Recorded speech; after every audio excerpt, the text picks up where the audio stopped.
Aston, sa võitsid täna 85. klassi A-grupi kvalifikatsioonisõidu.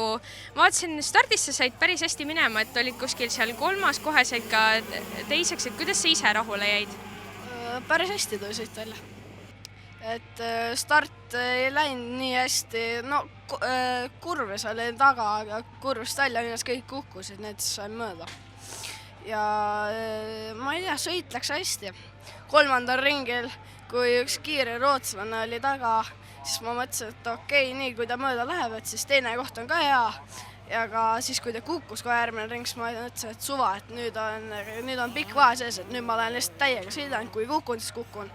Kui ei kuku, siis ei kuku.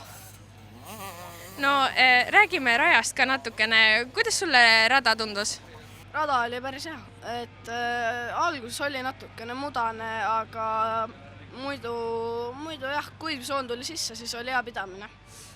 No selles A-grupi sõidus oli Eesti poisse mõnevõrra vähem, kui oli siis B-grupi sõidus, et homme te on Eesti poisse rohkem siis selles põhisõidus nii-öelda. Kes võib-olla suurim konkurent on homme? Ma arvan Lukas ja Enrico. Ja milliste plaanidega sa üldse lähed homsele päevale vastu? Proovin võimalikult hea sõidu teha ja hea stardi teha. Aitäh ja soovime edu! Aitäh!